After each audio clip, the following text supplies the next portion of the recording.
Mon entrée dans cette maladie de l'alcoolisme s'est faite de manière très silencieuse. Je n'ai pas du tout été avertie dans ma jeunesse, ni dans la famille, ni chez les amis, ni à l'école, des dangers de l'alcool. À cette période de l'adolescence, j'étais extrêmement mal dans ma peau, j'étais pas du tout jolie à regarder. Voilà, donc l'alcool m'apaisait. Et par mimétisme, je faisais comme les autres. Je l'ai vécu de 36 ans à 48 ans. 12 ans avec cette douleur. Donc ça a impacté sur ma vie professionnelle, sur mes obligations familiales, etc. Là, vous êtes dans la dépendance. Moi, mon craving, le craving, donc cette envie irrépressible, c'était à 17h. Donc le matin, l'obsession était de ne pas y toucher à 17h. Il n'y avait plus que ça qui comptait dans ma journée.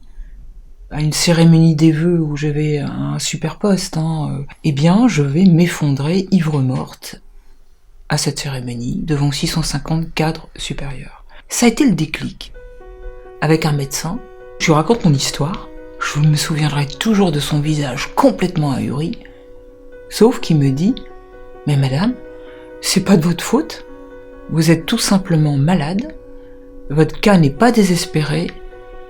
Je peux vous aider. » Je comprends à cet instant-là, en quelques minutes, que je suis tout simplement malade de l'alcool. Et très sincèrement, je ne le savais pas.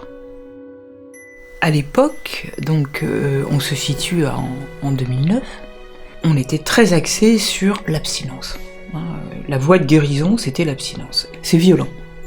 Il existe maintenant des molécules, des médicaments, qui permettent diminuer sa consommation.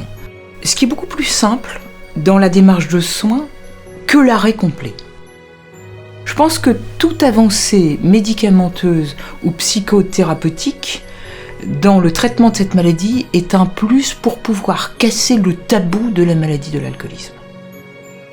C'est une maladie comme n'importe quelle autre maladie et ça se soigne.